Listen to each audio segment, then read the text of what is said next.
temos aí um número pequeno de participantes. Eu vou tentar fazer primeiro trecho bem rápido e depois a gente gastar um pouquinho mais dos desafios tecnológicos, a questão toda de como é que nós estamos vendo os dutos nessa nova era aí de baixa emissão de carbono que vem pela frente em relação aos desafios. Então, vou passar muito rápido. Primeiro são os conceitos gerais de atividade de pipeline. Vocês podem interromper à vontade. Então, Levi, se quiser fazer uma pergunta, fica à vontade para interromper. Luiz, Marcelo, Chinor. Quem quiser, dá um oi aí. Marcelino, o que você acha disso? Marcelino, o que você pode fazer também as contribuições e as perguntas e contribuições nos slides que nós vamos mostrar. Vamos falar, então, sobre a parte de conceitos gerais de pipeline, despertar o interesse de vocês para o setor da área de dutos. Quem não é, realmente, aí no Marcelo, está começando agora. Vamos falar um pouco sobre esse movimento do Young Pipeline Professional Brasil, que é uma associação, e nessa hora eu vou dar um pouco da palavra para o Luiz Felipe falar um pouquinho sobre YPP Brasil. Ele fala um pouco para vocês, e depois a gente fala do prêmio ABCM Pipeline Brasil, aquilo que eu estava falando para o professor Shinohara, que é uma iniciativa para motivar os professores e alunos a focar os trabalhos na área de pipeline. Essa vai ser a nossa pauta, falar de pipeline, o que aconteceu no Brasil na mudança do setor, falar dos desafios tecnológicos, como é que os dutos se encaixam nessa era de baixa emissão de descarbonização, falar da YPP, falar do prêmio, e aí abrimos para as perguntas. Quem não é do setor, muitas vezes não conhece essa divisão, e quem já conhece, isso é muito básico. Na indústria de pipeline, na indústria de óleo e gás, você tem 3 grandes famílias. O pessoal que produz petróleo, nós chamamos de upstream. O pessoal que é responsável pela logística, de transportar o petróleo, os derivados, seja petróleo, gás, derivados e produtos relacionados. E o pessoal da área de processamento na área de downstream. Quando nós falamos isso de uma forma ampliada, nós podemos ter diferentes tipos de dutos interligando esses 3 grandes setores. O pessoal da área de produção, está aqui, produção offshore, produção terrestre, o pessoal do midstream, que fica no meio da interligação do pessoal que produz com o pessoal que processa e distribui, e temos várias classificações de tipos de dutos. Então, temos os dutos de produção, são aqueles dutos que vêm do reservatório, do campo, da cabeça de poço, até a unidade de separação de óleo e gás. Nós temos os dutos de escoamento da produção, que saem da área de produção e vai até um terminal, ou vai até um ponto de distribuição, ou um ponto de transporte, de tratamento, que seriam os dutos de escoamento da produção. Temos os dutos de transporte, que vêm, então, que saem já em terra, que ligam, então, um terminal a uma refinaria, por exemplo. Temos dutos de transferência, que são os dutos só ligados a uma determinada empresa com um determinado tipo de aplicação, e os dutos de distribuição, que estão na outra extremidade. Vou passar bem rápido isso, e os dutos eles podem ser classificados em relação ao tipo de produto que transporta, aonde ele está instalado, e se a sua estrutura é rígida ou flexível. Então, o cara fala assim, é um gasoduto submarino rígido. Você já entendeu quase tudo daquela instalação. Mas tem que tomar alguns cuidados, porque é um oleoduto submarino terrestre. É um oleoduto submarino flexível. Então, tem várias formatações e diz, o produto, se é oleoduto, é líquido. Gasoduto, gás. Ainda tem os dutos que estão aqui, são nossos primos, que são os minerodutos, são os dutos de slurry, são aqueles dutos que transportam minério de ferro, e tem outros dutos que já hoje estão sendo desenhados para outro tipo de transporte também. Quanto à instalação, nós falamos até terrestre ou submarino, ou então onshore e offshore. E quanto à sua estrutura rígida ou flexível. Eu boto aqui uma observação em relação ainda aos dutos de GLP, os dutos de CO2 e os dutos de amônia, que são transportados em oleodutos, mas não esquecendo que na condição de pressão atmosférica, eles estão na condição gasosa. Então, um duto de GLP ele é transportado, um produto de GLP é transportado num oleoduto na condição de líquido. Mesma coisa CO2 e mesma coisa amônia. CO2 alguma coisa acima de 60 quilos, amônia um pouco acima de 70 quilos, mas isso tudo você consegue transportar no estado de líquido. E também tem um duto que o pessoal chama de polidutos, são dutos que transportam líquidos, mas que são de multiprodutos. No mesmo tubo, no mesmo duto, você transporta gasolina, diesel, GLP, né, querosene de aviação. Então, assunto mais a introdução do tema. Um pouco de histórico para vocês, mas não vou, também vou passar voado. Os dutos iniciam na indústria de óleo e gás, junto com a indústria do petróleo, em 1865, Coronel Drake, lá na Pensilvânia. Os Estados Unidos sempre foi referência nesse tema. Em 42, durante a guerra, já tinham 96 mil quilômetros de dutos. Depois da Segunda Grande Guerra, um grande boom dos Estados Unidos. Então, eles tiveram uma grande construção de dutos. E hoje, os Estados Unidos têm em torno de 450 a 500 mil quilômetros de dutos de transporte. E o Brasil tem 26 mil quilômetros de transporte, dutos de transporte. Só você tem ideia da malha de oleodutos nos Estados Unidos, a malha de dutos, de gasodutos nos Estados Unidos, e aqui um pouco da nossa malha. Esse desenho está um pouco desatualizado, nós temos mais dutos do que nesse desenho, mas só para dizer que nós temos uma concentração grande na região sudeste, e aqui na região de São Paulo, do lado direito, na região do Rio de Janeiro, no sul do Brasil, e temos dutos também no meio da floresta amazônica. Provavelmente vamos ter mais um boom de dutos no Brasil, na área de gasodutos, por tudo que estamos desenhando aí para o futuro, para essa atividade. Vou passar muito rápido a construção de dutos. Terrestre, a primeira atividade que tem é a construção da faixa, né? Onde você vai lançar o duto. Então, você pode ter uma área, um greenfield, condição mínima, 10 metros para você colocar o seu duto enterrado naquela seção, naquele terreno. Você precisa, geralmente, de 25 metros para você fazer o trabalho de construção do duto, para você movimentar máquinas. Então, o primeiro trabalho que tem é você preparar a faixa, preparar esse caminho, né? Então, você abre uma faixa para depois ter as várias etapas para fazer até o enterramento do duto na vala que vai ser construída. Então, o primeiro trecho, como eu já falei, é a abertura da vala, da faixa. Você abre a faixa como se fosse uma estrada, né? Então, você vai preparando o terreno, vai retirando a vegetação, ou vai retirando construções que tem na definição do traçado do seu duto, né? Pode ser um terreno acidentado, pode ser um terreno mais plano, mas esse é um grande desafio. Depois que você abriu a faixa, você vai ter que fazer a abertura da vala, ou seja, aonde você vai fazer o lançamento do duto no fundo dessa vala. Então, tem várias metodologias, várias técnicas para você fazer a preparação da vala, mas uma vez feita a preparação da vala, você entra depois numa segunda etapa, que é a logística e toda a preparação do transporte dos tubos que você vai ter que fazer. Muitas vezes você faz transporte por ferrovia, ou por rodovia, por caminhão, né? Ou, em alguns casos, até fazendo transporte por helicóptero.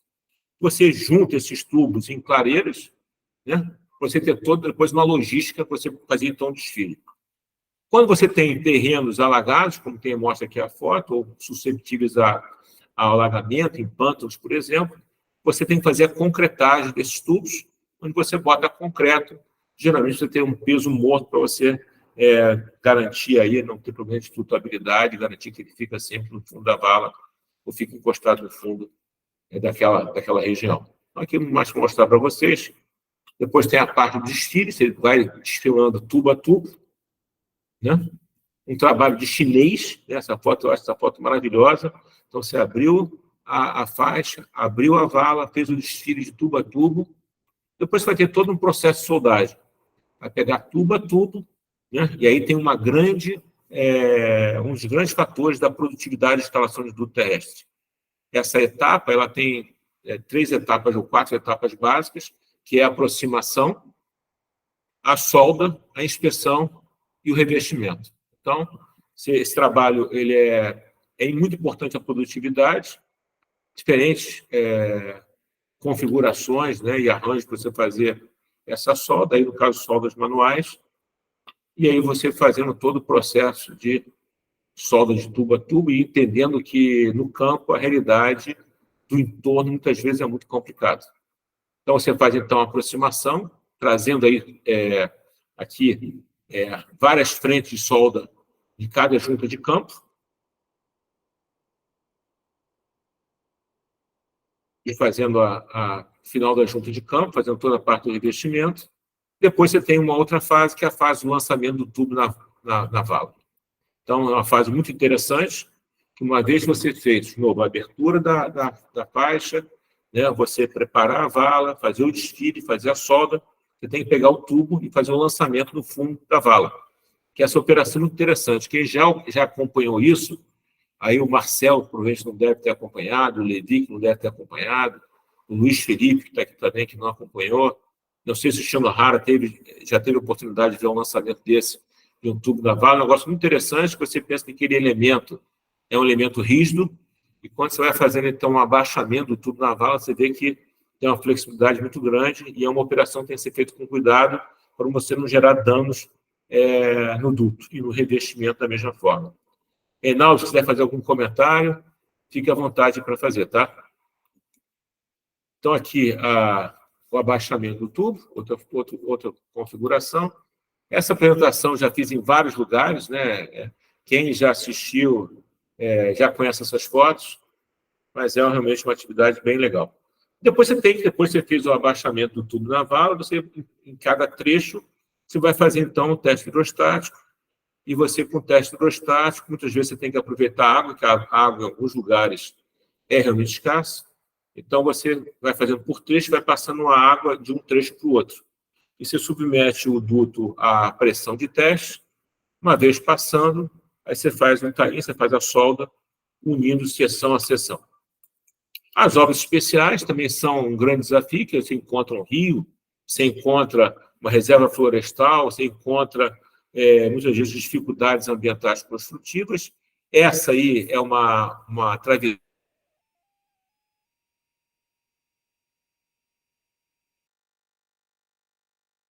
Evita esse tipo de instalação. Então, você tem aqui um tubo concretado, você tem aqui embaixo feito um trilho, tem aqui os rolês, tem as boias. Você faz, então, uma vala no fundo do leito do rio e faz uma puxada para o outro lado.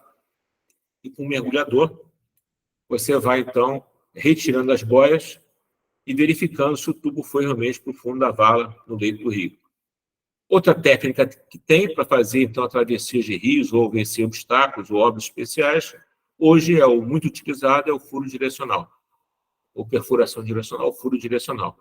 Então, você faz, então, um furo de menor diâmetro, depois você faz um furo de maior, e você faz, então, um sistema de puxada e empurramento, e você tem realmente, isso aí é uma operação muito bonita também de acompanhar. Você vê, então, um rio com essa dimensão, e você fazendo a travessia, e tem muitas vantagens, que você não gera dano ambiental no leito do rio, nem nas margens dos rios. Então, é um negócio super interessante. Depois você faz, então, a parte de recomposição do terreno. Geralmente você bota, em alguns pontos, você bota placa de concreto e fita adesiva dizendo cuidado, duto enterrado, duto de alta pressão, um gasoduto, um oleoduto, combustível, cuidado, não escave, muito mais para você evitar ação de terceiros e gerar dano no duto. Depois você faz, então, a recomposição da faixa, preparando, então, para a instalação da sinalização. Tem vários tipos de sinalização, se é um gasoduto, se é um oleoduto, né? Se tem fibra ótica, se tem outros equipamentos enterrados, outras instalações enterradas na faixa, que é uma refinaria no Texas, e aí, então, a chegada nessa refinaria. Esse é um marco dos Estados Unidos, né, de um gasoduto. Esse aqui é o da ExxonMobil, de um oleoduto, uma placa convencional dos Estados Unidos. E aqui diferentes tipos de sinalizadores, de marcos para a indústria de dutos. Essa aqui é uma faixa nossa no sul da Bahia, no Orsub. Aqui, como eram as nossas placas antigamente, com os nossos marcos. E aqui mostrando que, em alguns lugares, tem uma preocupação também grande com segurança. Isso aqui é o Transaliasca, é um duto, uma infraestrutura importante dos Estados Unidos, onde, por lei, ele é protegido até pelo FBI, onde tem aí penalidades de multa e penalidades se essas instalações forem danificadas, forem invadidas, né? Bem, essa é a placa do sistema Petrobras. Do lado direito, em verde e amarelo, era a placa antiga, né? E do lado esquerdo, em vermelho, é a placa hoje utilizada pelo sistema Petrobras. Antigamente, existiam 7 7 telefones de 0800, onde o pessoal geralmente não memorizava, e agora nós temos um telefone nacional, nós, que eu digo, na Petrobras, tem um telefone de 3 dígitos que facilita muito a memorização e relacionamento com as comunidades. Então, a cada 20, 30 quilômetros, ou então, onde você tem rios ou grandes estradas, você aflora o duto, coloca uma válvula de bloqueio. Então, a cada 20 quilômetros, ou então, quando encontra acidentes como rios, lagoas, autoestradas, né, você coloca essas válvulas na extremidade para você aumentar a segurança e diminuir o inventário, caso você precise fazer alguma intervenção. A operação. No passado, né, quando eu e o Reinaldo começamos a trabalhar em pipeline, Reinaldo, estou brincando com você. O Reinaldo está aí? Vem para mim, Luiz. Fica à vontade, estamos juntos. Não, eu vou brincar com você, porque você é um cara que conhece isso aí mais que eu. Né? Então, espero poder ajudar, vamos lá. Não, isso aqui é um bate-papo, Dizer que no nosso tempo as pessoas não acreditam que nós tínhamos sistema de telecomunicação na faixa, nós tínhamos antenas repetidoras, porque não existia telefone celular, não é isso? Então, todo o sistema de comunicação era rádio, né? E rádio com antenas repetidoras. Então, tinha o sistema Petrobras, se não me engano, era a Sertel, né, que fazia, então, a manutenção e o projeto da comunicação ao longo das faixas. E as nossas viaturas, os nossos carros tinham antenas enormes para ter o contato, né, com as salas de operação, onde recebiam uma orientação para fechar uma válvula ou passar uma informação do campo. Você imaginar que hoje você pode ter um sistema, você pode ter um drone, você pode ter um telefone celular transmitindo em tempo real aquela operação. Então, facilitou muito, né? Então, Marcelino, só uma observação. Eu tenho 22 anos na construção, né, de montagem e construção de dutos. Eu peguei o tempo no finalzinho das torres de repetição. Então, há 20 anos atrás, também já não possuía sistema de telefonia móvel e o celular. A gente utilizava rádio. O rádio comunicador na construção até hoje é utilizado. É verdade. Mas, antigamente, os nossos carros, exatamente isso que você está dizendo. Há 20 anos atrás, não tinha o telefone celular. O telefone celular, em 2000, já tinha, mas era pouco utilizado. Pouco. Né?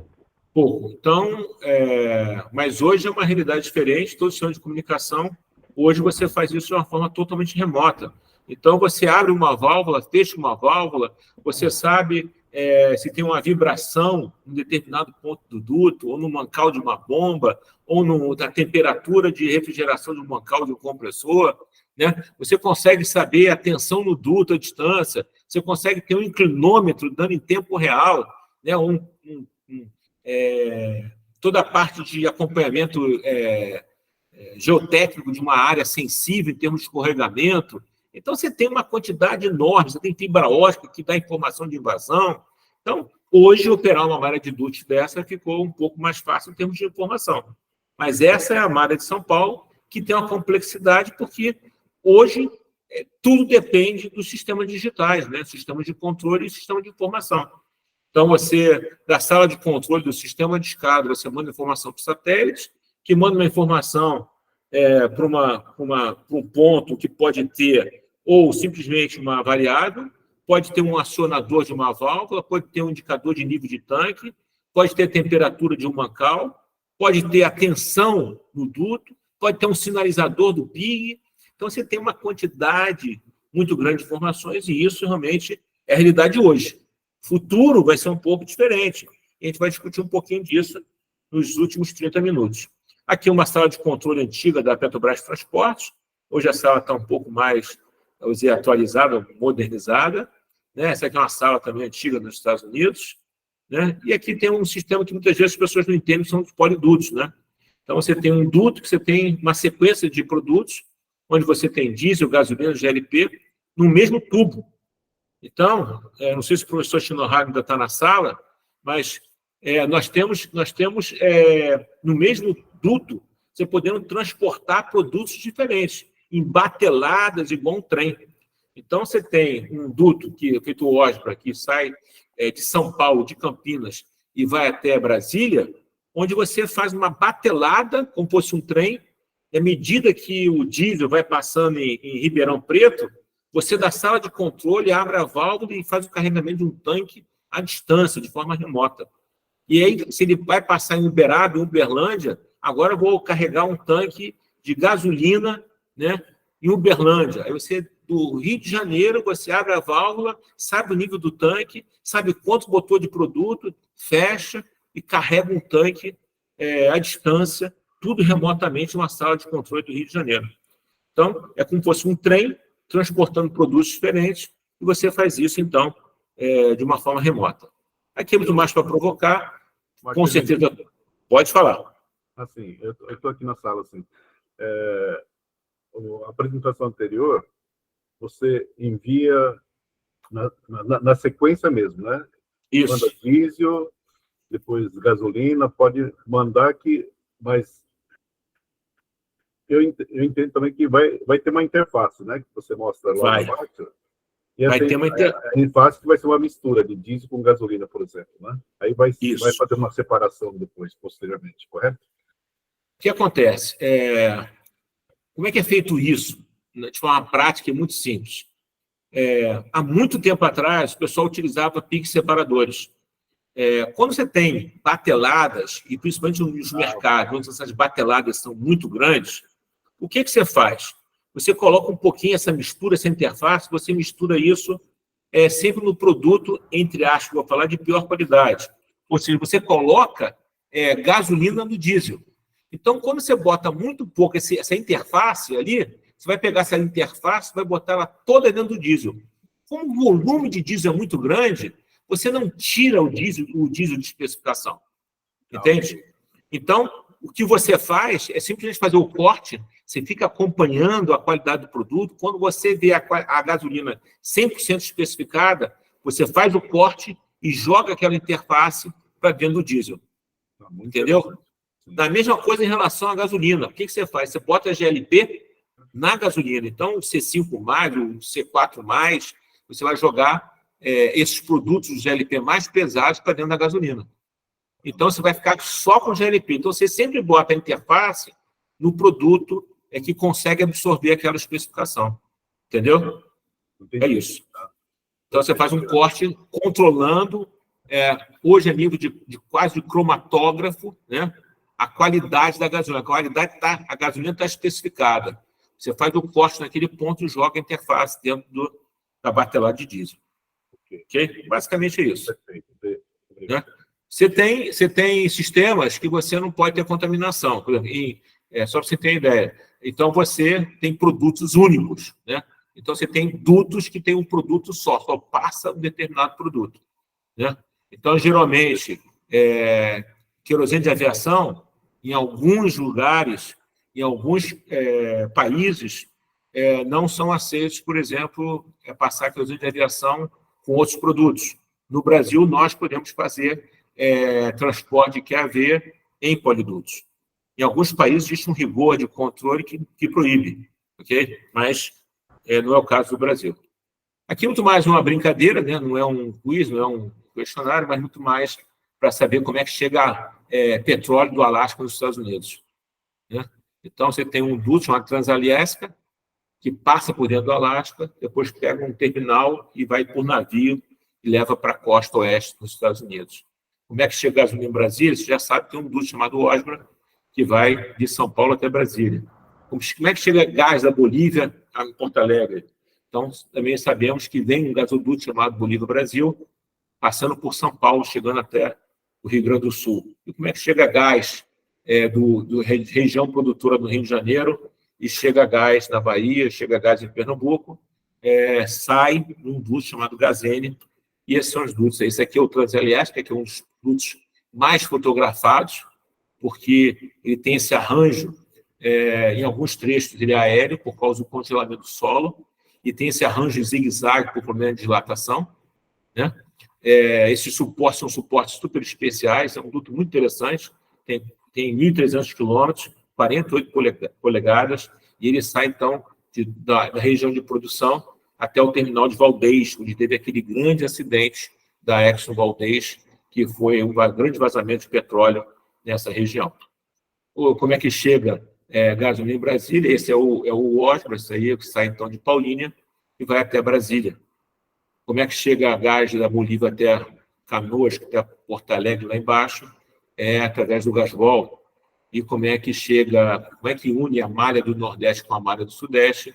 É de um gasoduto que nós construímos aí, nos anos 2000, nós construímos aí esse gasoduto ligando então a região do Sudeste, a região Nordeste, que é chamado Gazene, né? Tem uma preocupação grande nossa com o duto. O duto não pode falhar, porque quando ele falha, ele atinge a pessoas e ao meio ambiente. E a gente tem que ter uma preocupação muito grande. Assim, nós não está nessa apresentação, mas nós comparamos a atividade rodoviária com a atividade de transporte aéreo. Porque o duto não pode falhar, o avião também não pode falhar, porque quando ele falha, ele atinge as pessoas. Então, esse aqui foi um acidente lá do Olympic Pipeline, era um duto da BP. Esse aqui foi em São Bruno, né? Foi um acidente também muito conhecido, um gasoduto, né? Esse aqui era um condomínio de classe média. Aqui, como é que era a esquerda, como é que era o condomínio, como é que ficou depois da explosão e do incêndio. Então, 8 pessoas morreram nesse acidente, um acidente conhecido, né? Esse é o tamanho da cratera de um duto que operava, se não me engano, com 27 quilos por centímetro quadrado. Nós temos gasodutos que operam com 100 quilos por centímetro quadrado. Então, você vê a energia de uma explosão de um gasoduto, né? E nós temos, então, uma preocupação que é a inspeção. Então, nós temos que ter uma preocupação com a integridade estrutural desses dutos, porque vazou impacto ambiental e impacto na vida das pessoas. Tem um dispositivo, que alguns de vocês conhecem muito bem, Reinaldo é um professor desse assunto, né, que são os pigs instrumentados, né? É uma tecnologia que surge em 1964 e tem aí esses últimos, vou dizer, quase 60 anos, aprimorando esse dispositivo para você inspecionar a integridade, a parede do duto. Então, você tem diferentes tipos de pigs de limpeza, pigs de separação. Então, aqui o pig entrando no lançador, ele limpinho, bonitinho, aqui ele saindo na condição de já ter operado, já ter feito a limpeza do duto. Mas nós temos os pigs instrumentados, que funcionam feito tomógrafos, né? São sistemas eletrônicos, né, com sensores que trafegam pelo duto, empurrado, deslocado pelo próprio produto, e vai, então, medindo, vai inspecionando, né, a parede do duto, dependendo do tipo de defeito. Então, aqui são diferentes tipos. Aqui é o famoso pig palito. Esse aqui são pigs magnéticos de MFL, né? E tem vários dispositivos, vários tipos de pig. Okay? Então, esse aqui é um lançamento, esse aqui é um lançamento de um pig numa plataforma, ali o lançador, a tampa aberta, né? E depois você pega esses resultados, exatamente igual a uma tomografia, pega os resultados e faz um pós-processamento para verificar onde você tem uma corrosão, onde você tem uma trinca, onde tem um amassamento, e você faz, então, todo o tratamento da integridade estrutural. Em relação à construção dos dutos submarinos, vou passar também rápido, é muito parecido, só que tem uma dificuldade de engenharia muito maior, né? Então, você tem as barcas, as balsas de lançamento, você tem o arranjo do fundo do mar. Muitas vezes as pessoas acham que o arranjo do fundo do mar é plano e não é. Esse é um dos desafios do lançamento. Outro desafio que tem é o congestionamento junto às plataformas e junto aos sistemas submarinos. Então, você tem que ter toda uma inteligência e uma precisão de lançamento. Então, isso aqui só para mostrar que o arranjo submarino é um fator que dificulta. Esse aqui são os nossos dutos de escoamento da produção de gasodutos, né? O Rota 1, Rota 2 ou Rota 3. Já estamos aí discutindo Rota 4 e Rota 5, né? São dutos que, principalmente agora, Rota 4 e Rota 5, já dutos do pré-sal. E aqui as grandes dificuldades da engenharia do lançamento de dutos submarinos. Tem problema das ondas, das correntezas, do touchdown, onde o duto rebate no fundo do mar. Então, tem toda uma análise dinâmica de tensões do projeto e instalação dos dutos submarinos. Aqui é uma barcaça de lançamento. Você vendo aqui o estoque de tubos aqui no navio, na barca de lançamento, desculpe, aqui é uma barcaça também, mesma coisa ali com uma reserva de tubos, e você vai carregando essa fábrica flutuante que vai fazendo aí o lançamento do duto no fundo do mar. Você vai, então, mesmo processo, junta tubo a tubo, faz a aproximação, solda, inspeciona, faz o revestimento e lança no fundo do mar. Essa é, então, a saída do tubo e, de uma forma muito simples, esse, então, como é que se constrói dutos terrestres e dutos submarinos. O que acontece no Brasil hoje? O Brasil passa por uma transformação grande e tem algumas condições de contorno que só no Brasil tem. Então, a nossa população está na costa, mas nós temos um setor no interior do Brasil que demanda cada vez mais energia, que é o agrobusiness. Então, o consumo de derivados no interior do Brasil cresce, que é a região que mais cresce no Brasil. Então, quando nós falamos dos dutos de líquidos, né, o maior consumo no interior do Brasil leva a uma demanda de mais dutos para o interior.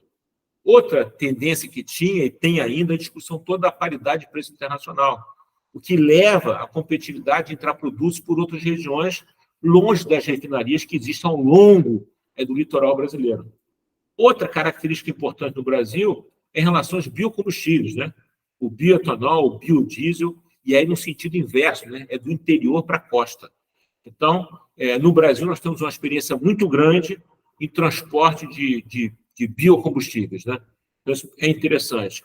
Surge agora, com a política governamental de aumentarmos a nossa produção de fertilizantes, surge, então, no Brasil, a discussão de dutos de amônia para o interior do Brasil. Então, transportamos amônia como? Em forma líquida. Então, esse também é um desafio para os próximos anos, esse cenário de mudança no setor no Brasil. Outra questão que nós temos que ver é em como nós vamos fazer uma discussão, e não é só no Brasil, no mundo, sobre como viabilizar uma política de crédito de carbono quando você vai construir um duto. Isso, então, mostrar uma foto muito interessante quando nós comparamos os modais de transporte, principalmente de líquido. E outros são entradas de novos agentes no Brasil. Outra mudança muito forte que tivemos no Brasil é na área de gás natural, principalmente por causa da nova lei do gás. Então, surge aí uma maior oferta de gás natural, a produção offshore no Brasil cresce, o pré-sal é uma realidade, tem toda uma discussão de reinjetar ou não reinjetar o gás natural produzido, né? Surge, de forma muito consolidada nos últimos 20 anos, a tecnologia de transporte por navios de GNL, né? Então, é mais gás que chega, não necessariamente gás produzido no Brasil. Tem uma demanda da sociedade por uma combustão mais limpa, e o gás natural tem essa pegada, e tem aspectos importantes, que é o futuro, isso que a gente vai falar um pouquinho mais para vocês aí daqui a pouco, é a questão do biometano. Então, você tem a biomassa, que pode ter uma origem animal, pode ser de resíduo das grandes cidades, pode ser de biomassa animal, vegetal, de resíduos dos lixos das cidades. Temos toda a discussão do transporte de hidrogênio, temos aí toda uma discussão do transporte de hidrogênio junto com o gás natural e, com certeza, a chegada de novos agentes também, de novas empresas de transporte no Brasil de gás natural. O que fez toda essa provocação aí no mercado de gás foi a venda dos gasodutos pelo sistema Petrobras e uma nova lei de gás que foi aprovada no Brasil. Então, isso coloca novos agentes, mexe no setor e, provavelmente, nos próximos anos, vamos ter muitos projetos de dutos, não só de transporte, mas também de distribuição. Em relação aos desafios tecnológicos, esses aqui são os desafios tecnológicos básicos, aqueles convencionais, que eu chamo de técnicos operacionais, aqueles que nós já vivemos hoje no dia a dia. Então, esses desafios, nós podemos dizer que um deles é como nós podemos discutir, investir em tecnologia, provocar, né, como nós podemos fazer construção e projeto de dutos mais baratos. Então, como é que nós podemos fazer toda uma discussão de novas técnicas de lançamento de duto submarino, como é que nós podemos fazer toda uma discussão de outras barcaças de lançamento de dutos, novos materiais, nova estrutura de solda ou acoplamento. Então, essa discussão hoje entra no sentido redução do custo da construção, com destaque para os dutos offshore. Mas não vamos inviabilizar, como desafio também, como reduzir o custo da construção de dutos onshore, dos dutos terrestres, não só no Brasil. Duto ainda é uma infraestrutura cara, quando compara com outros modais de transporte de derivados de energia no Brasil e no mundo. Outro desafio técnico operacional mais convencional é toda a parte de gerenciamento de risco, uma legislação em relação, por exemplo, aos gasodutos, em relação à classificação dos gasodutos, e, para complicar isso tudo, ainda derivações clandestinas. Então, nós estamos falando de gerenciamento do risco operacional. Eu coloco isso muito mais pelo arranjo que nós temos no Brasil em relação à proximidade que nós temos com as nossas populações.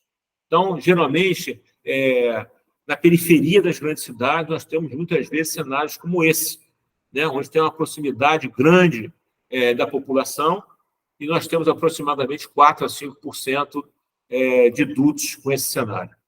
Então, toda a parte de gerenciamento do risco operacional, como é que nós gerenciamos isso, considerando todos os parâmetros, ação de terceiro, corrosão, stress corrosion cracking, movimentação de solo, todo esse gerenciamento desses riscos, né?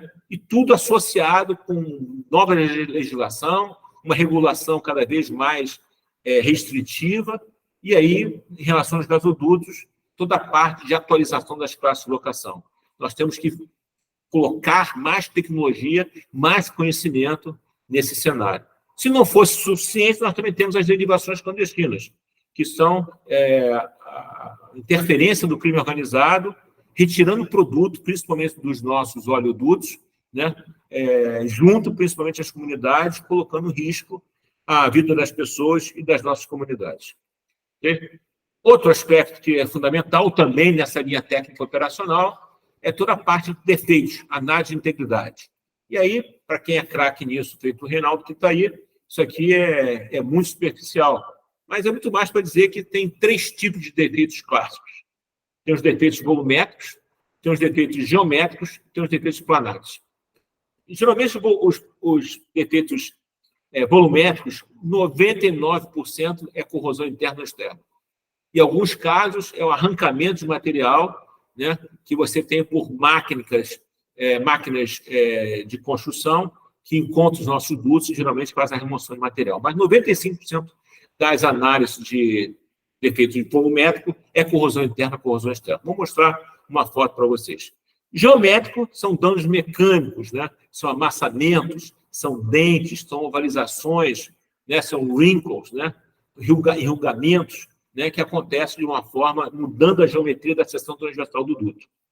E, por último, os defeitos planares são as trincas, que pode ter uma origem na fabricação, pode ter uma origem na chapa que produziu o tubo, ou então num próprio problema de stress corrosion cracking, que hoje é um problema no Brasil muito atual. Então, esse aqui é uma foto de um defeito volumétrico, né, uma corrosão clássica, né, alveolar. Aqui no caso, um amassamento, né, enrugamento. Aqui um gold, que é uma retirada de produto. Aqui nesse trecho aqui, uma máquina que fez um amassamento junto com retirada de produto, né?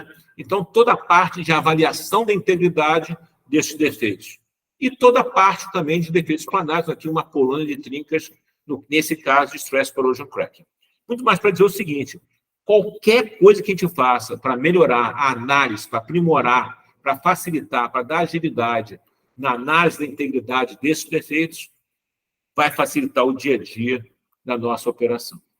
Bem, outro aspecto dentro dessa linha técnico-operacional de desafio tecnológico é o custo dos pigs instrumentados, né? Como é que a gente pode fazer pigs mais baratos?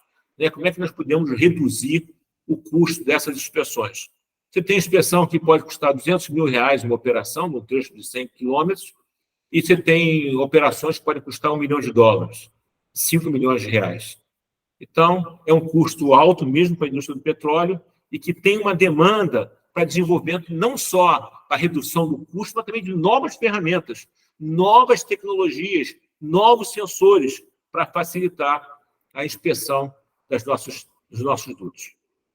Outro desafio convencional são os sistemas de detecção e vazamento, ainda técnico operacional. Tem várias técnicas. né? Tem a técnica do que você controla as variáveis de processo, você tem o negativo pressure wave, você controla 2 pontos em termos de sensores de pressão, com os cronômetros, os tempos a nível de relógio atômico, né? Na mesma hora. Você tem outras técnicas, até PIG, para detecção de vazamento. Outro desafio que tem são as técnicas de reparo de dutos de operação, tanto dutos terrestres quanto dutos submarinos. Então, você pode ter reparos convencionais, reparos com compósito, reparos misturando metálico com compósito. Então, isso aí é um desafio. E um desafio muito grande que tem é reparo de dutos em águas profundas. Ainda é muito caro, é uma incerteza muito grande, uma dificuldade operacional muito, muito grande, né? Outro desafio que vamos ter pela frente cada vez mais são todas as técnicas de abandono ou retirada dos dutos. Como é que nós vamos fazer para abandonar ou retirar ou preparar a saída de operação dessas instalações que operam 40, 50, 60 anos e que alguma hora a gente vai ter que tirar esses dutos de operação. Bem, o que eu falei até agora foram os desafios tecnológicos convencionais. Quem quiser interromper um pouco, pode interromper. Agora vamos falar do duto 4.0, ou do futuro da atividade. Então, o primeiro ponto que eu vejo assim, muito importante, que eu acho fundamental, toda a parte de preparar a futura geração dos novos pipelines, né? Ou seja, mudar a mentalidade deles para que eles estejam mais inovadores, mais disruptivos e pensem em dutos de uma forma diferente. Outra visão que ele tem que mudar, e eu estou falando da parte do homem, né, do profissional, é a cultura de não aceitar mais vazamentos, não aceitar mais acidentes e não aceitar mais perda de vidas. Nós não podemos mais ter corrosão, um vazamento, uma explosão e ter 8 fatalidades, ou, em alguns casos, 20, 30. O maior acidente da história da indústria de óleo e gás no Brasil foi o acidente de Vila Socorro, quando nós tivemos 93 fatalidades, em 1984. Né? Quando nós falamos, então, do futuro 4.0, temos que pensar nos novos materiais. Os materiais polímeros, os poliméricos, os materiais cerâmicos, os materiais inteligentes, os materiais não estruturados, materiais da nova geração, que a gente tem que pensar como é que serão os dutos do futuro. Os dutos que vão estar transportando os biocombustíveis, que vão estar transportando o hidrogênio, que vai estar transportando o CO2 para a gente emitir menos para a atmosfera. Então, a questão de novos materiais, não só na estrutura do material, mas muitas vezes nos revestimentos. Outro desafio do futuro são os centros de controle, as salas de controle do futuro, né? Não tenho dúvida que no futuro nós não vamos ter mais operadores de sala de controle. Nós vamos ter pilotos automáticos, nós vamos partir o duto, vamos parar o duto de uma forma totalmente automatizada. Vamos ter poucos supervisores, operadores e, quem sabe, salas escuras, né? Onde nós não vamos ter naquela sala bonita, onde tem um montão de gente sentada no console. Nós estamos caminhando nessa direção, igual uma fábrica de automóveis, que ela opera totalmente com robô e sem iluminação. Então, vamos caminhar nessa direção. Os centros de controle vão ser bem diferentes do que nós vemos hoje. E isso vai precisar de quê? Muita tecnologia e muita informação, muito mais sensores. Quando a gente pensa em faixa de dutos, né, a gente imaginar que a gente tem sensores só na entrada e na saída. Então, a gente vai ter que ter uma maior quantidade de sensores, né, e as faixas inteligentes totalmente monitoradas em tempo real, acompanhando o que está acontecendo na faixa, isso nossos ativos lineares se acompanhando isso à distância. Então, as faixas inteligentes, fibras óticas inteligentes, sensores de vibração, imagens de satélites, muitas vezes em tempo real, drones autônomos, onde você vai dar um sinal, ele vai para um determinado ponto, e você, da sala de controle, acompanha aquele ponto que você estava querendo verificar o que estava acontecendo. Nós só estamos começando nisso. Então, essa visão de futuro é isso, são faixas inteligentes com muitos sensores. Toda a parte dos novos combustíveis, né? Armando, você quer fazer uma pergunta? Sim. Vai. Então, é um comentário, né? Com respeito a esses novos materiais, pipeline para hidrogênio, né? Então, pensando aí no futuro, a gente está mandando nossos alunos por exemplo, tem um aluno chamado Rafael, ele devia estar hoje participando da sua apresentação, né? Porque ele falou que ia participar. Ele está fazendo doutoramento lá na Universidade de Tóquio, para ver qual tipo de tubulação adequado para transportar hidrogênio, porque tem a questão da fragilização do hidrogênio, né? Então, então a gente está tentando formar recursos humanos nessas áreas, né? E eu acredito que no futuro aí, breve, ele deve voltar para o Brasil, né? E tentar colaborar de alguma forma para poder atingir essas metas. Por exemplo, são várias metas, né, para Pipeline 4.0. Então, É verdade. Né? Perfeito. Isso que você falou da fragilização pelo hidrogênio, um dos grandes desafios na área é em relação, não em relação aos dutos novos, que também temos que ter essa preocupação, mas principalmente em relação aos dutos existentes. Hoje, a grande pergunta que as pessoas fazem é a seguinte: quanto de hidrogênio eu posso colocar misturado com gás natural e gerar uma queima menos poluente? Então, quanto eu posso misturar de hidrogênio sem alterar a estrutura ou sem gerar uma fragilização, sem gerar um problema estrutural no duto?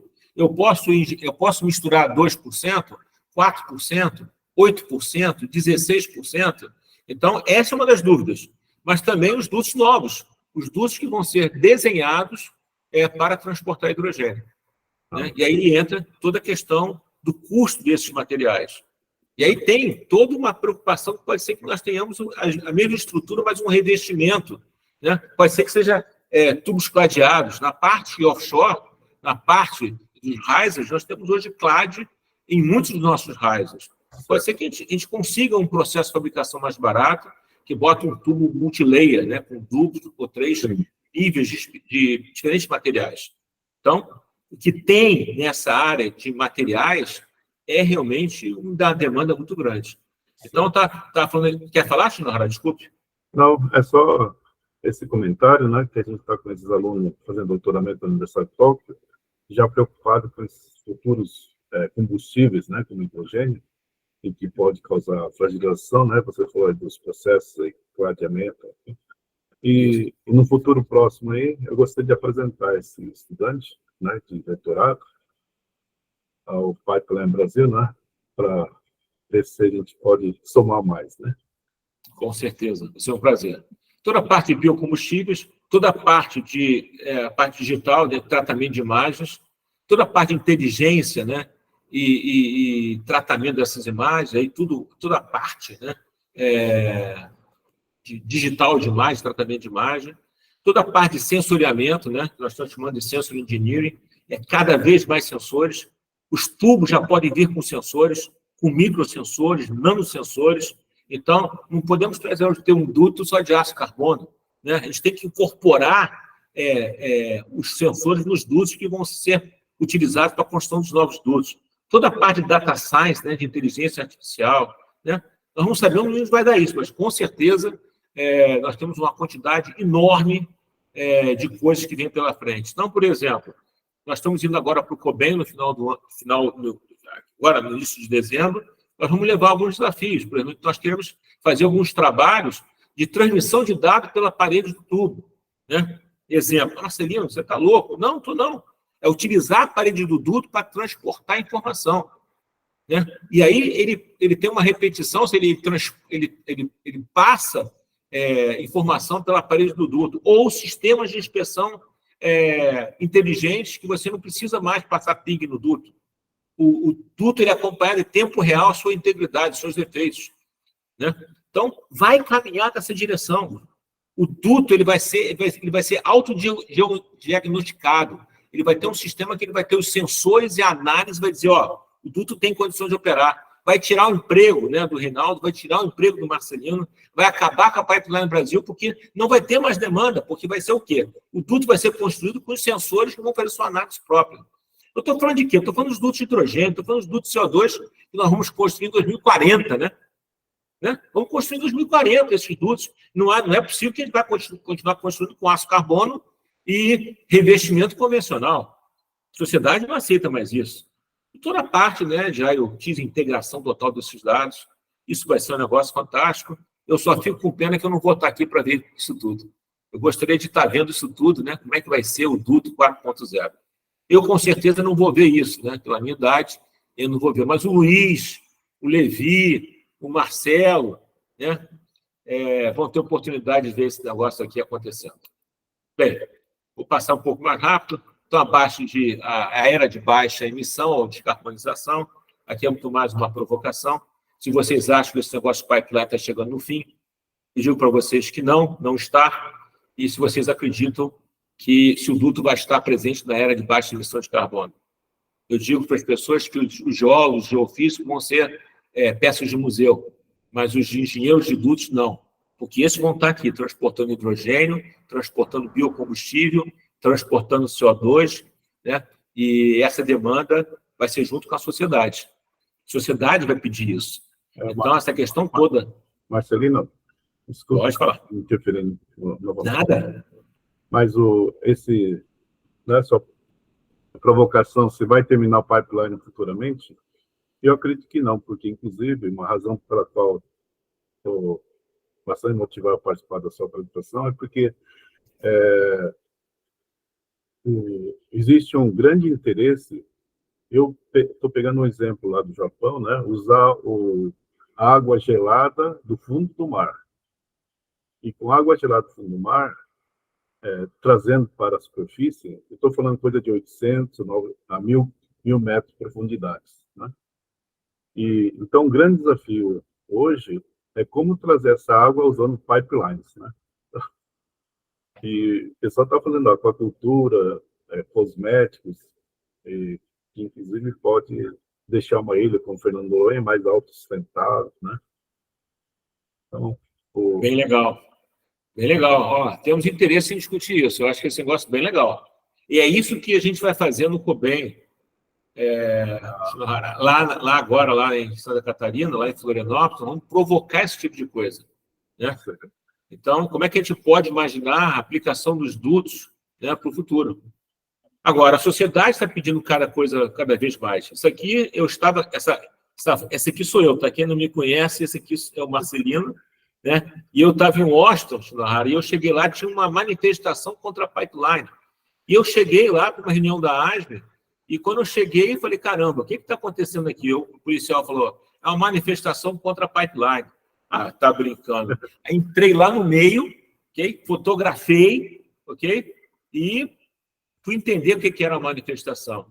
Então, a população vai pedir, a população está exigindo cada vez mais um mundo mais equilibrado, né? Com baixa emissão, menos vazamentos, e entendendo que o duto, essa população que está aí reclamando, não entende a diferença e a contribuição de um pipeline para um mundo com menos carbono, com menos emissão.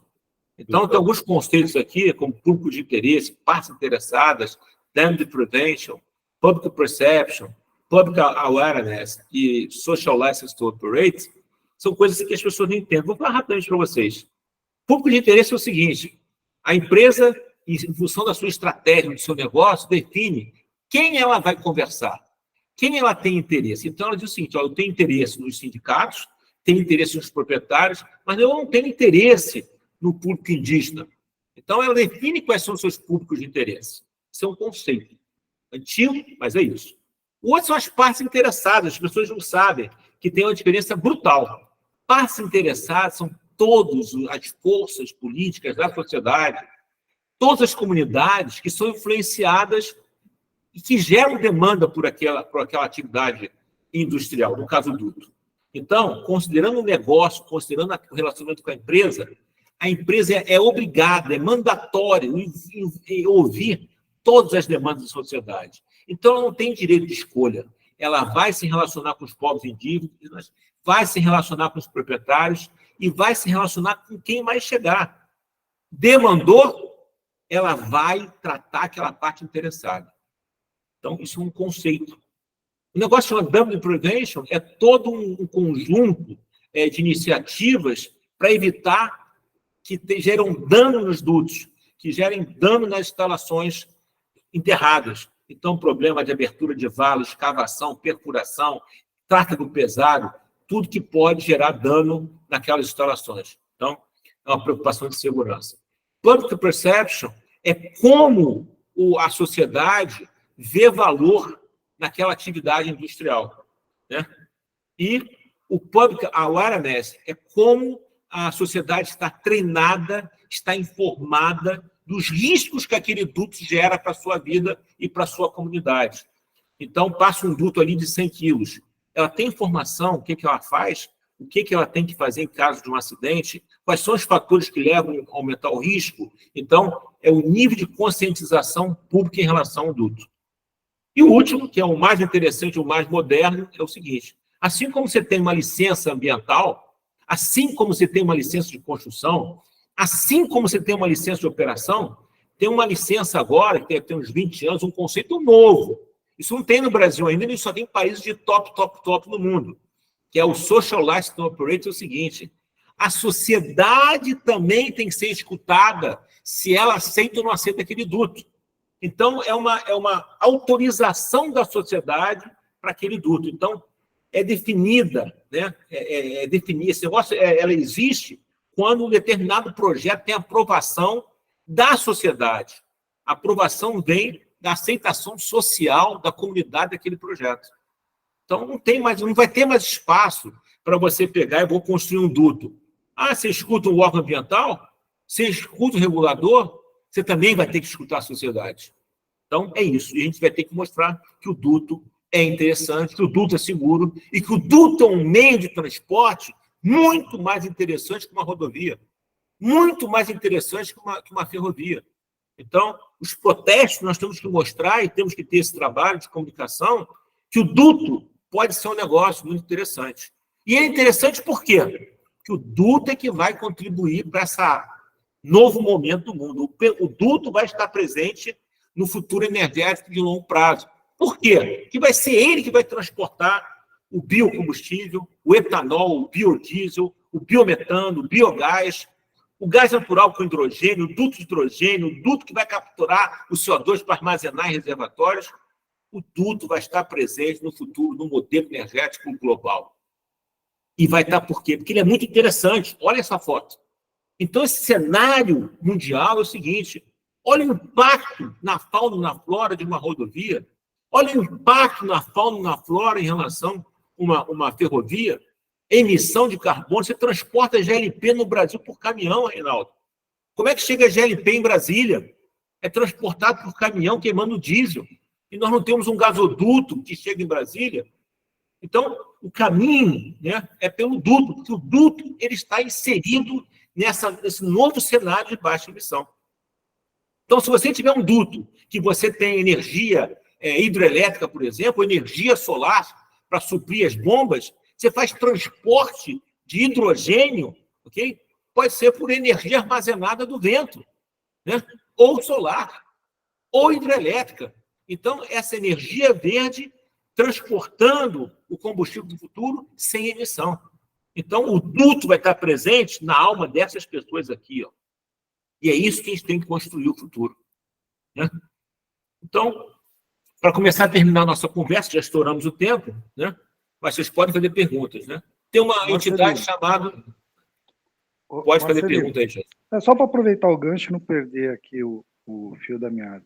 Você comentou aí que em outras sociedades já existe aí uma espécie de aval que a sociedade tem que dar para que você tenha um novo empreendimento em termos de pipeline, alguma coisa. Sabendo como funciona o Brasil hoje, atualmente, se isso fosse, vamos dizer assim, né, importado para cá, quem que você acha que representaria a sociedade em termos de dar um aval para um novo empreendimento aqui? Tornando a coisa meio tupiniquim. Eu vou dizer para você o seguinte: hoje eu vou te dizer um negócio que eu falo isso numa audiência de 8 pessoas, tá? Não sei quantas pessoas nós temos hoje agora ainda na sala. Olha só. Só para vocês terem ideia. Quem tem que ver isso hoje no Brasil é o Ministério Público. E se o Ministério Público for treinado e informado sobre isso, os nossos dutos vão ter maiores cuidados com a população em relação à segurança. Então, hoje no Brasil, eu só vejo o Ministério Público. O Ministério Público foi concebido para exatamente defender a população. Agora, eu digo para você o seguinte: a sociedade é organizada, né? A sociedade organizada vai cada vez mais exigir isso. Então, na Alemanha, o cara fala, não aceito isso, eu não quero isso. E o cara não deixa. No Canadá, o último IPC, eu estava lá na primeira fila, cara. E quem fez a abertura do International Pipeline Conference em Calgary, okay? Foi um cacique, cara. Foi um cacique. O cara chegou lá e botou lá um cacique cheio de pena lá na cabeça do cara, pena branca, e o cara começou a falar, olha só, quando vocês chegaram, eu já estava aqui. E para vocês construírem um duto nas nossas terras, vocês têm que pedir autorização para a gente. E ele estava falando para a indústria de pipeline no Canadá. Isso não vai acontecer aqui, provavelmente nos nossos indígenas, não. Mas a sociedade organizada vai cobrar isso, sim. É questão de tempo, né? Então, em relação a essa visão de license to operate, social license to operate, é questão de tempo, né? Que isso vai acontecer. Não vai ser só o órgão ambiental que vai colocar suas restrições, não. Não vai ser só o órgão regulador, não. A sociedade também vai ter força e vai colocar. Eu quero, eu não quero, eu aceito, eu não aceito. E nós temos que mostrar o seguinte, que o duto é parceiro desse momento de baixa emissão, desse processo de descarbonização. O duto é a solução de transporte. Não é a ferrovia, não é a rodovia e não é transporte marítimo. Então, essa construção ele tem que fazer, né? Eu, se eu pudesse, prepararia até um paper para apresentar no Congresso Internacional sobre isso, esse discurso. O duto é o parceiro da emissão, da era da baixa emissão, e é um parceiro da descarbonização. E nós só fazemos isso com a nova geração que vem por aí, né? Do Levi, né? Do Marcelo, do Luiz, né? Dos jovens que fazem parte desse negócio chamado Young Pipeline Professional. No Brasil, nós temos os YPPs, né? Então, esses garotos que estão aí, né? Eles podem trabalhar em pipeline em várias áreas, na concepção de um novo duto, né? No projeto de engenharia, na construção e montagem, na operação, na medição e qualidade, na inspeção e manutenção e na vida útil. Agora, pelo amor de Deus, eu não quero ver aqui o Levi, o Luiz, o Marcelo projetando os dutos como eu aprendi com o meu avô. Então, o meu avô me ensinou a construir duto, eu estou ensinando o Marcelo, o Levi e o Luiz da mesma forma. E eles vão construir duto da mesma forma, aço carbono, calandrado, com solda longitudinal com defeito e com um problema de revestimento, fazendo toda uma instrumentação do lançador e do recebedor, 100 quilômetros de distância, sem ter sensor a cada 5 metros, não dá, né? Desculpe a sociedade, eu falo isso com mais tranquilidade, para uma audiência até de 8 pessoas. Mas me chamar para fazer essa discussão com o Ministério Público, eu vou com todo interesse. Então, eu não tenho dúvida que a juventude, os YPPs é que vão fazer essa transformação. Então, tem uma associação, Shinohara fala isso para os teus alunos, chamado Young Pipeline Professional. E tem isso no Brasil, tem isso no Canadá, tem isso nos Estados Unidos, tem isso na Europa, tem isso na Malásia, tem isso na Nigéria. Então, uma associação enorme. Luiz, se você quiser fazer algum comentário sobre isso para o PP, pode ficar à vontade. Eu vou correr aqui, você no final faz um comentário. Isso é uma reunião que aconteceu no Canadá, né? Tem 2 brasileiras aqui, tem um que é de... caramba, eu esqueço. É um canadense, um americano... Hã? Bangladesh. Bangladesh. Quem falou? Foi, Luiz. Ele é de Bangladesh, exatamente. Então, eu sempre esqueço, cara. Ele é de Bangladesh e mora no Canadá. Então, aqui você tem o pessoal chamado da Young Pipeline International, que congrega essas associações de jovens profissionais de dutos, que se reúnem, fazem happy hour, fazem treinamento, oferecem vaga de estágio, fazem curso de treinamento, aqui um curso de pré-comissionamento de dutos submarinos, né? Fazem reuniões no Brasil e fora do Brasil, essa reunião foi no Canadá, né? Fazem visitas a centro de tecnologia, no caso aqui no CTDUT, né? Fazem encontros, isso aí foi um torneio de tênis, um negócio super legal no Rio Pipeline dessa edição, né? Vou deixar o Luiz falar um pouquinho sobre... Fala aí, Luiz, você que é um YPP aí da nossa comunidade no Brasil. Fala aí. Agradecendo você a oportunidade, sempre bom esse incentivo à comunidade jovem. Falando aqui em nome do YPP, nossa grande meta, nossa grande missão é congregar os jovens profissionais, dar treinamento. A gente conseguiu bolsas, 8 bolsas de pós-graduação para curso de engenharia de dutos da PUC, já levamos, como o Marcelo mostrou aí na foto, gente ao CTDUT, tivemos várias iniciativas, o YP Play, o YPP Experience, já levamos, com a ajuda também da ASME, parcerias, tudo nós desenvolvemos de forma de parceria. Então, o pessoal que está mais ligado à comunidade acadêmica, se puder propagar essa informação e de forma que a gente tenha mais permeabilidade no meio acadêmico, a gente agradece. E hoje temos também a YPI, né, que é a Young Pipeliners International, que hoje a chair da YPI é a Raíssa Dantas, que é uma brasileira. Então, nós temos também uma permeação grande no meio internacional entre os YPPs. Não vou me alongar muito, porque o tempo já está esgotado. Pode seguir aí, Marcelino. Bom, Luiz, é isso aí. Aqui você vê jovens profissionais e pipelinersauros, né? Tem aqui um, aqui, esse aqui sou eu, ó, né? Tem os outros aqui, esse aqui é outro, esse aqui é outro. Tem um pessoal da antiga aqui misturado aqui no meio, né? Mas é muito mais para dizer que os sêniores estão aqui também. Não são só os... Tem os Jurassic Pipeliners também, Marcelo. Tem Jurassic, tem todas as etapas, tem todas as idades aqui. Mas o importante... Paleolítico, tem tudo. O importante é preparar a nova geração que vem por aí, né? Bem, o último é falar dessa iniciativa, né, do prêmio ABCM Pipeline Brasil. Vamos entregar no dia 4, né? Dia 4 de dezembro, vamos entregar o vencedor, foi um aluno da UFRJ, que fez a melhor contribuição em tese de mestrado. Vamos entregar o prêmio ABCM Pipeline Brasil 2022, e nós entregamos o 22 e 23, e as teses, então, dos TCCs, que são apresentados do dia 1º de janeiro ao dia 31 de dezembro, podem se candidatar ao prêmio ABCM Pipeline Brasil 2023. Então, se você tiver uma tese ou tiver um TCC relacionado à pipeline, divulgue isso e participe. E os prêmios, para o TCC, a melhor contribuição ganha R$5.000 o diploma, e quem fizer a melhor tese, a melhor contribuição de tese de mestrado, R$10.000 o diploma. A Pipeline Brasil vai apoiar essa iniciativa durante 10 anos. Então, os próximos 9 anos, nós vamos estar indo com esse programa do melhor TCC, melhor tese de mestrado, com essa premiação, quem estiver fazendo trabalhos em pipeline. Aí, Shinohara, motiva os teus alunos aí a entrar nesse negócio de pipeline. Parabéns aí, parabéns pela iniciativa. E é uma retribuição, né? Aqui nós fazemos dinheiro na Pipeline Brasil e devolvemos de alguma forma para a sociedade, e gerando mais tecnologia, gerando mais conhecimento e formando os profissionais do futuro. Bem, aqui é muito mais para deixar para perguntas, se vocês tiverem. Deixa eu tirar aqui. E se vocês quiserem aí perguntar, fiquem à vontade, né? Para vocês fazerem perguntas, ou colocações, ou observações. Fiquem à vontade para perguntar, fiquem à vontade para questionar, contribuir, fazer um comentário, né? Fique à vontade, por favor.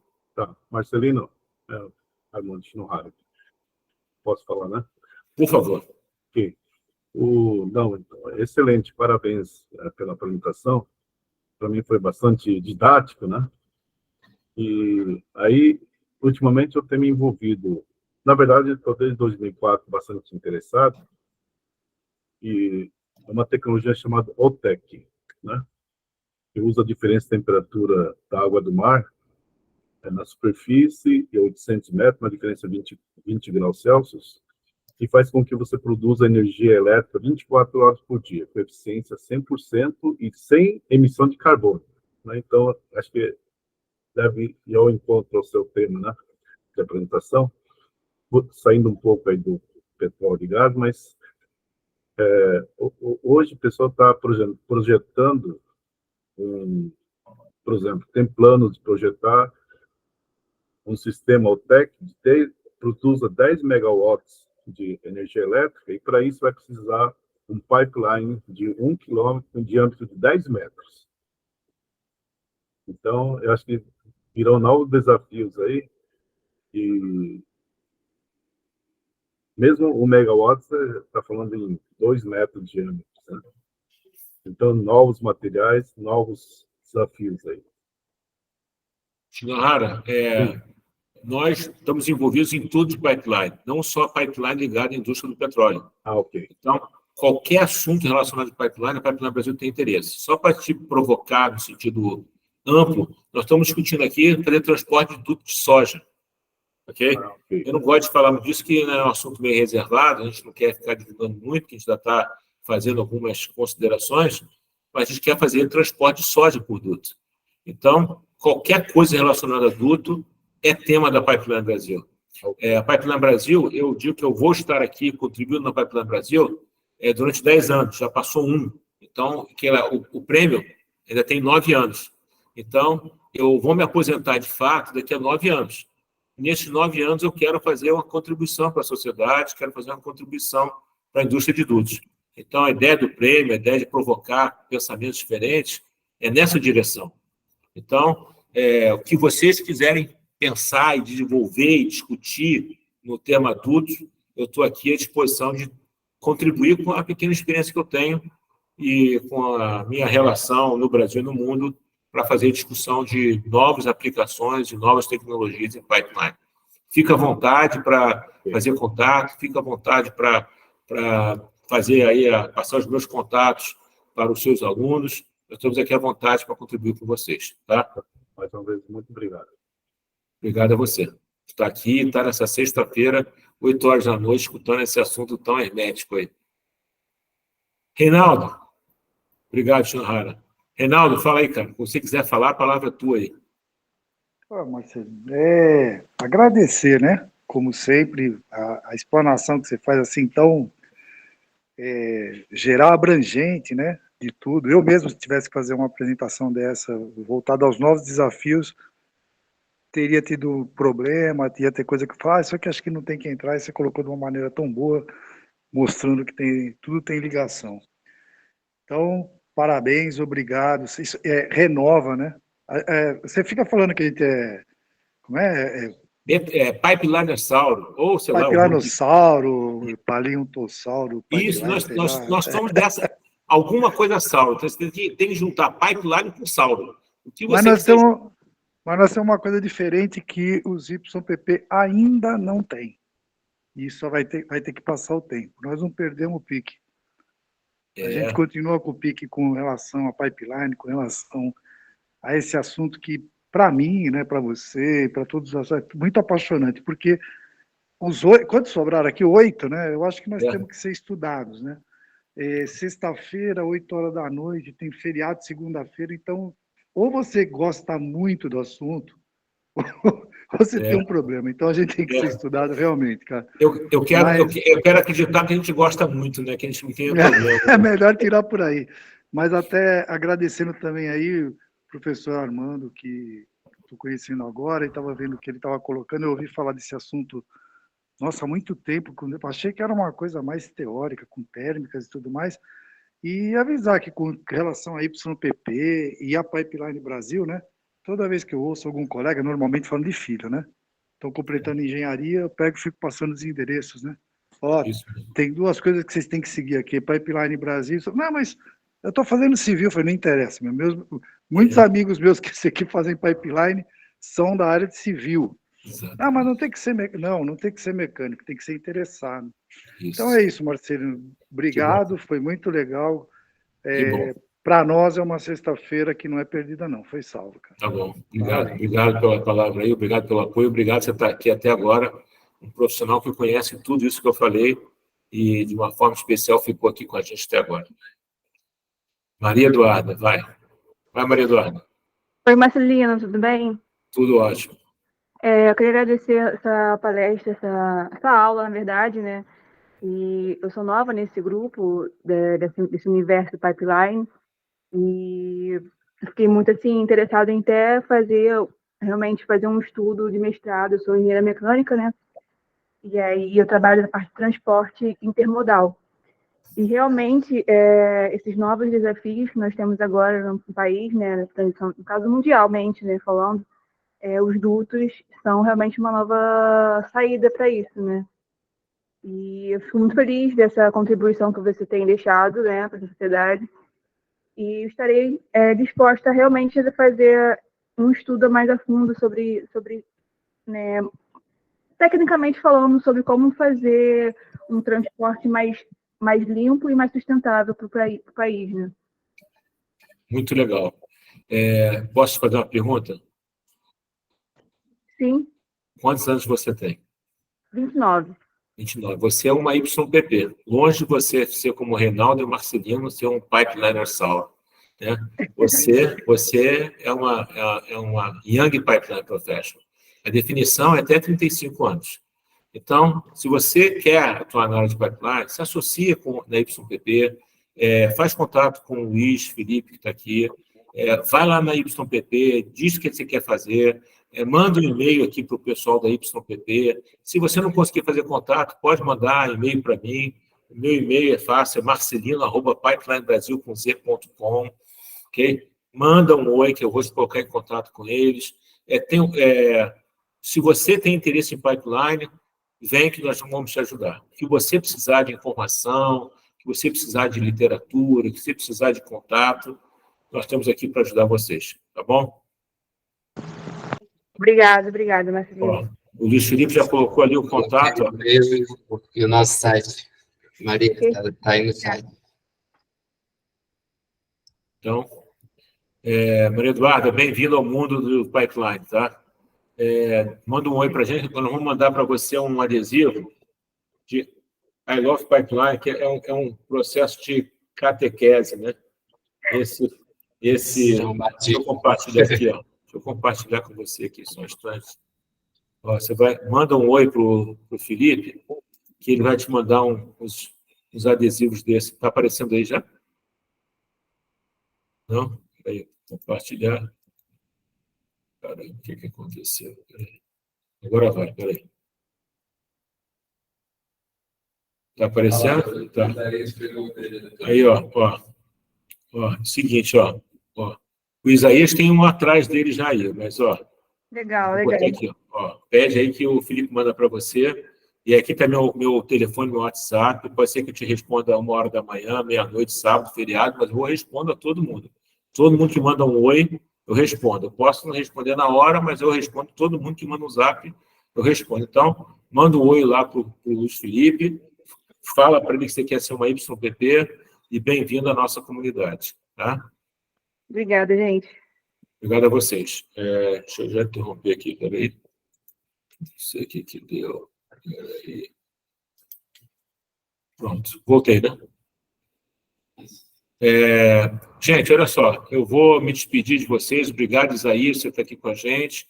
Levi, Feliz, Marcelo, Maria Eduarda, Reinaldo, todo mundo. A BCM pela oportunidade de estar aqui falando para vocês. Professor Shinohara, um abraço para todos os meus amigos de Pernambuco, né? E, professor Shinohara, se vocês me convidarem para ir a Pernambuco, eu vou ter um prazer enorme de voltar a Recife, dar uma palestra aí nos departamentos de engenharia de vocês aí, tá? Eu gosto muito do Estado, eu tenho um carinho e uma satisfação muito grande com Pernambuco, e que vocês precisarem, estamos aqui à disposição, tá bom? Tá certo. Um grande abraço para todos, bom final de semana, e o que vocês precisarem, faz contato com a gente, tá bom? Boa noite a todos, um abraço, Marcelino, até a próxima. Até a próxima, um grande abraço, tchau. Boa noite, gente. Boa noite, pessoal.